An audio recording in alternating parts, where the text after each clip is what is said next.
We are still up to chapter 6, Mishnah number 6. These are the famous 48 ways to wisdom. And in our last session, we covered way number 1, which was with study. How do you acquire Torah? You acquire it with study. And now we're up to way number 2, Bishmias ha'ozen, with the listening of the ear, I always say that this one is really close to my heart. As a podcaster and somewhat of an audiophile, the idea that listening of the ear is one of the ways to acquire Torah is very close to my heart. So what is this idea? What does it mean to listen with the ear? And why is this the way to acquire Torah? So we're going to share some of the ideas featured in the commentaries. So the Chassid Yavitz says something which is really a theme that is found in all places, all kinds of places in Jewish literature. And that is that we really have 2 main ways to interface with the world. There are 2 senses that we use to acquire data, knowledge, information from the world, from the world around us. And they are with our eyes, we see things, and with our ears, and we hear things. And in the battle of the senses, we discover that according to our philosophy, hearing is much more impactful than seeing. When you hear something and you absorb it in an audio way, in an audio sense, that is likely to bring you closer to Hashem, whereas seeing, the eyes, the visual interface with the world, that is the domain of the Yetzer Hara, of the foreign God. So for example, we're told in the literature that the way of the Yetzer Hara is ayin roa v'lev chomed. The eye sees something and the heart covets it. And a person only desires what their eyes can see, we're told. Again, in many places, we are told this idea that the eyes are the portals through which bad ideas and bad temptations can enter. Conversely, we're told in the Talmud that one of the characteristics, one of the, markers, the descriptions that we have of God is roeh ve'eno nireh. God is roeh. He sees, but he cannot be seen. He remains unseen. This is in the Talmud Brachos, page 10a. And this indicates that if we want to connect to God, we cannot use our eyes because God sees but is unseen. Our eyes, our field of vision is engineered almost to make us not see God. And therefore, to connect to God, we have to use our ears. What does that mean? We have to hear, we have to listen. We have to listen to our tradition. We have to listen to our antecedents. We have to listen to our messages. We have to listen to our hearts. The declaration of faith that we do every day, multiple times, the Shema, what do? We say, Shema Yisrael, listen, hear, O Israel. And we cover our eyes. And that's symbolizing that this touch point of faith that we do every day, that the best way to accomplish it is to listen very carefully, to listen to all those murmurings, to listen for those faint whispers, but also to cover our eyes. I had a thought over Shabbos. For some reason, the Almighty designed us that we have little lids, little eyelids, that sometimes our eyes are open and we see everything and then we close them and we see nothing. But the ears don't have any lids. Isn't that interesting? It's not a question most of us think about all the time. The ears, they're permanently opened. You have to really push down or maybe flap over your earlobes to cover it. And even then you kind of hear a little bit. You're able to pick up stuff. But you have these lids on your eyes to just cover it.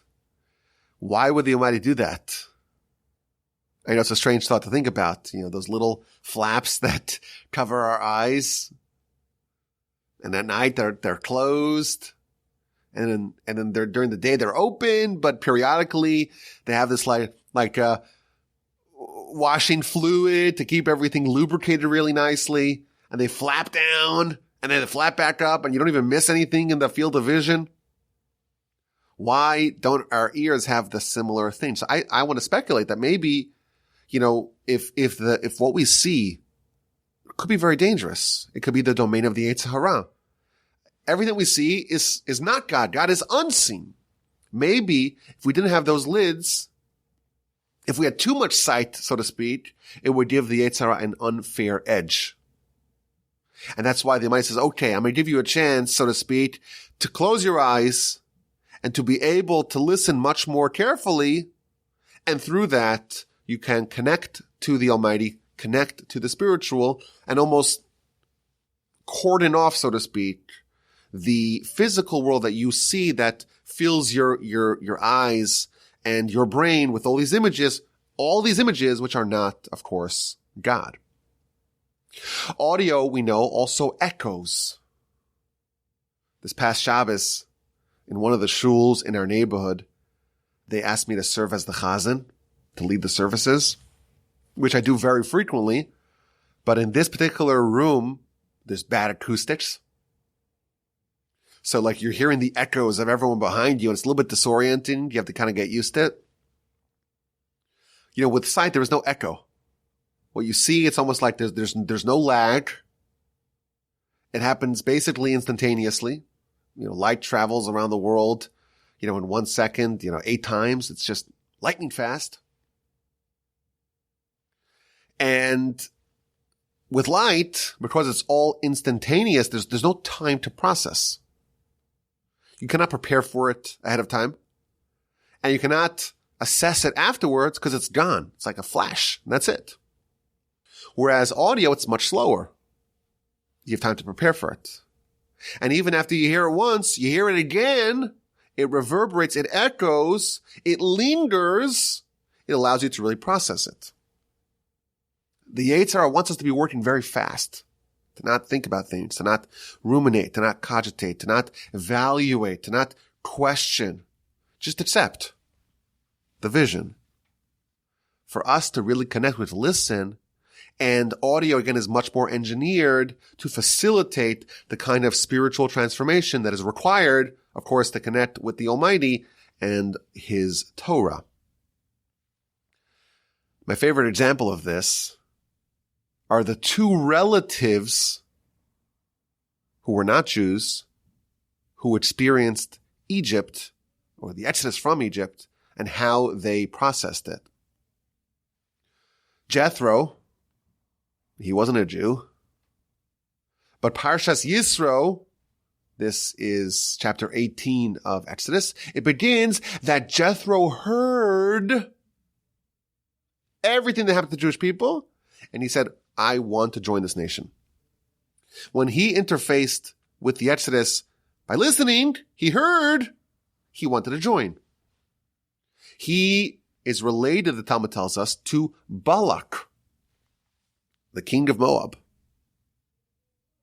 And this, of course, is in the book of Numbers, Parshas Balak. And he also discovered the absolute juggernaut that was the Jewish people. But he didn't hear it, he saw it. And that parsha begins, Parshas Balak begins, Vayar Balak ben Tzipor. He saw everything that Israel had done. So two parshios named after really non-Jews. Jethro converted, but at the time, he was a non-Jew. One parsha is called Parshas Yisro, and one's called Parshas Balak. And both of them start off with these respective individuals, the eponymous characters of said story, encountering the primacy and the strength and the might of the Jewish nation and their exodus. One saw and says, I gotta stymie this nation, I gotta stop them, I gotta attack them, and he went to hire Bilam. And one heard, and he said, I'm going to come join the Jewish people. I am all in. If you are interested, I did a Parsha podcast in January of 2022 on Parshas Mishpatim called Hearing Sinai. And the basic idea of that entire podcast was about the contrast between sight, the visual way of interfacing with the world, and audio and how audio is more spiritual and more likely to connect us to our Creator and His Torah. And that's idea number one of this way. Way number two to get to the Torah is to listen and to hear. And that's a form of study and learning that is designed to bring us to the truth, unlike when we see something visually. My grandfather, blessed memory, used to say about this particular way of acquiring Torah, that when you start off studying, you have to listen with your ears, which means we have a natural inclination to be creative and to be independent and to want to speculate on our own. We want to say our own ideas. And when you start off studying Torah, just listen. Don't try to be a producer, a purveyor of Torah until you are ready. You absorb it, digest it, let it percolate within you. After 50 years of listening, you'll be so replete, you'll be swelling, bursting with Torah, then you will, in fact, be able to influence others. I say that, we're required to study Torah and to teach Torah. Lilmod ulalame, to study and to learn and to teach it onwards. How is that done? It's like a cup. You want to fill up a cup. Once the cup is full and you pour more, it overflows. You listen. When you start, you just listen, you just absorb, and eventually that will lead to the overflowing of the cup. You'll be able to influence others as well. It is also interesting, maybe this is part of the eyelid question. If you count the organs, we're fortunate enough to have 2 eyes and 2 ears, but only 1 mouth. And I know this is really weirdly hypothetical, but why do we only have 1 mouth? You got 2 ears, 2 eyes, you should have 2 mouths. I don't know where you would put it, but why is it like that? The idea is that we have to listen twice as much, double as much as we speak. The Talmud records an interesting comment from one of the sages that he actually wanted to have 2 mouths. I have so much Torah to teach. I'm about to speak even more words of Torah. 1 mouth for written Torah, 1 mouth for oral Torah. I don't know, 1 mouth for this subject, 1 mouth for that subject. Wouldn't that be convenient? But then he said, well, we have such a hard enough time to use our mouth, to use our capacity for speech and not say anything bad, not say any evil talk with only 1 mouth. We would be doomed if we had 2. But indeed, we do in fact have 2 ears, and that perhaps is to symbolize the importance of just listening. Now we know that you listen and you hear with your ears. We don't really need the Mishnah to tell us that. It doesn't say bishmiya, with listening. You read the words of the Mishnah written with laser-like precision. It doesn't say with listening, with hearing. It says with the listening and the hearing of the ears. It identifies the organ that we use to listen. Why is that necessary? Just say with listening. Why say with the listening of the ear?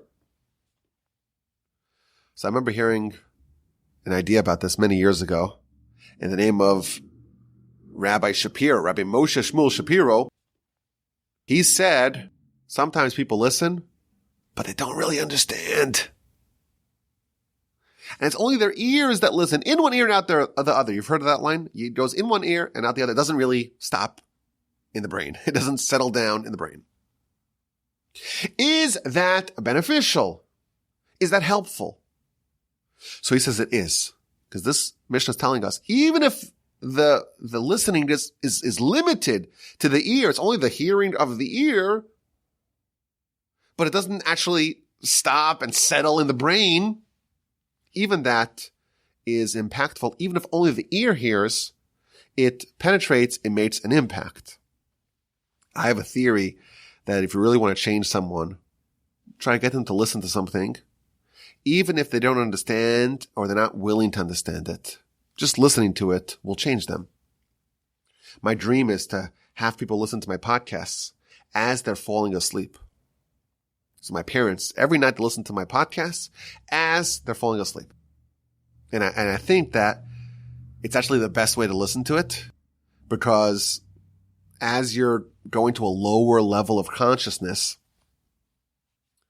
you're kind of almost like in a hypnotic state, and there's less pushback, and you're more open, so to speak. You're more suggestible. That's when the Torah goes in, and your capacity to resist is diminished. And I'm able to influence you and change you as you're falling asleep. And you wake up in the morning and you want to be righteous, and you don't even know why. And it's only because you listen to the podcast at night. I had an idea that to do a podcast for kids. Kids, they're always looking to listen to something as they fall asleep. To do like a Torah podcast as they're falling asleep, I think it'll be an amazing way to educate. No, not that. To brainwash. No, to indoctrinate. These are all different. These are synonymous. Sorry. To educate, to brainwash, to indoctrinate. These are all synonyms. It's all the same thing. To influence the children when they are receptive, when they're able to listen. Again, even if it just goes to the ears, it doesn't really stop. They don't really understand it. It doesn't matter. It fundamentally changes them. One of the sages of the Mishnah was the great Rabbi Yehoshua. Rabbi Yehoshua ben Hananiah. He's one of the teachers of Rabbi Akiva. And we're told that when he was a baby, in a stroller, his mom would bring him to the academy just so he should hear. He should listen to the cacophonous din of the sound of the sages debating words of Torah. And the Talmud says that really impacted him. Well, what does a kid know? A kid doesn't understand anything. They don't know anything. But what they listen, what they hear, even if it's only on the surface level, just in the ears, that in fact lands, and it changes a person on a subterranean level, on a subconscious level. And we don't see the causality, but what you hear and what you expose yourself to actually changes who you are. Moreover, to listen also means to understand. I think this is something that we all suffer from. How much of what we hear and we're exposed to, how much do we really understand? And of what we understand, how much do we retain? This applies to reading as well. You read something, you're kind of skimming it. I kind of get the gist of what I'm reading. But do we really listen to the degree that we understand it completely? Part of this way to acquire Torah is to mobilize our listening to make it more active, to understand every idea. That's the benefit of listening to it in the podcast. You can pause, rewind. I missed that. Let me listen to it again. Listen to it at half-time speed, or as I like to do, at 3 times speed. Listen to it twice. We have amazing technology that enables us to really absorb what we're exposed to. Understand every idea. Being able to summarize it. Being able to kind of highlight the main points of a message. Being able to rephrase it and reformulate it in your own words. That is another level of listening where it's active. It's not just passive. Let me sit down and relax and listen to Beethoven. No, it's to actually actively listen in a way that you're really able to understand it, and you're able to summon it later on because you've organized it in your brain, and now you know it, you know where it fits into the big picture, and now it's part of your acquired, so to speak, learning. Now this is part of who you are. This is now part of your knowledge base. I think this is also important just in general communication. We talk to people every day. We speak to people. Our coworkers, our students, our teachers, our family members. If you are fortunate enough to ever spend time in a yeshiva, that's what it is. You're talking or even streaming at your study partner. And whenever there's a debate or someone's conveying an idea, it's important to learn how to listen. So suppose you have one way of seeing things and your sparring mate, the person that you're talking to, has a different way of seeing things. You're arguing, you're debating. Very often people are speaking past each other. Each one's just trying to reinforce their side without actually ever listening. You don't actually ever listen. And then there's no productive dialogue, and everyone's shocked. Why is there no productive dialogue? We've been talking about this for hours. Because there was no listening. To communicate effectively and beneficially, you have to learn how to listen. Which means for even a fleeting second, consider the remote possibility that you may be wrong. No, that's not possible. That's not possible. Maybe just for 1 second, the faintest possibility, the most remote consideration that maybe you're wrong and that person is right. So really pay attention to what they're saying. Don't assume that you know what they're saying, and that leads to productive dialogues. And again, that is part of the idea of listening. Just in general communication, certainly in matters of Torah, that is a way to expose yourself to other knowledge. We don't want to be cloistered on our little island. This is what we know and that's it. And we're just badgering those same ideas over and over again. We are trained and we are encouraged to learn from every person. Ezehu chacham halo made mikol adam. Who is the wise person? He who studies from everyone. The only way that you can study from everyone is if you learn the great, powerful tool of listening and actually trying to understand what they're saying, not just trying to, say non sequiturs and ad hominem attacks and all the fallacies that we do because we're just partisans that just want to say our point and never really consider what someone else has to say. Another idea that our sages tell us with respect to this way, listening, and that's to listen to the messages of Hashem.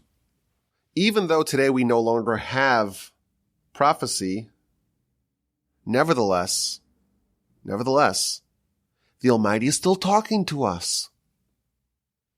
Everything that happens to us in our life, our sages tell us, is really a divine message. If you stub your toe, the Talmud says, that's God trying to get your attention. Everything you see in the world is a reflection that you're supposed to take to yourself. The Baal Shem Tov famously said, the whole world is a mirror speaking to you. What you see, the flaws that you identify in others are really manifestations of your own personal flaws. Why does the Almighty expose you to the flaws of others? Because really what he's telling you, you need to fix yourself. Kol haposel b'mumo posel. Whatever we identify as the flaws in others, that's really manifestation of our own personal flaws, the Talmud tells us. If you encounter an adulterous woman or a suspected adulterous woman coming to the temple, a sota, the Talmud tells us you have to become a Nazir and abstain from wine. You have to take that lesson to heart. And the Talmud tells us that even if you stick your hands in your pocket and you want to pull out a nickel and instead you pull out a quarter and you have to stick your hand into your pocket again to find the right coin, that too is a message from God. And if you go 40 days without any divine communication, that means you are done. The Almighty's given up on you. So we no longer have prophecy, but we still have communication with God. That's what we are told in the literature. But to actually get those messages, we have to learn how to listen. The Almighty expects great things of us. If he didn't, he would not have created us. But of course, the Yetzer Hara is very strong, very potent. And the world that he portrays for us and he paints for us, it's designed to make us veer away from God. And we are spiritually asleep. We're asleep at the wheel, forgetting about the grand mission that we are placed in this world to accomplish. But the Almighty is the one who awaits those who are asleep. Ha-me'orer yeshenim, v'ha-metitz nirdamu, we say in our prayers. God awaits those who are asleep. God arouses those who are in a slumber. What does that mean? So my grandfather, blessed memory, used to say, God does not allow us to sleep. Whenever we fall into a pattern of mediocrity, we're not really firing on all cylinders, we're not really living up to the expectations of our soul, of what we're supposed to do, we're not being productive, we're not living up to our potential, the Almighty will jolt us awake.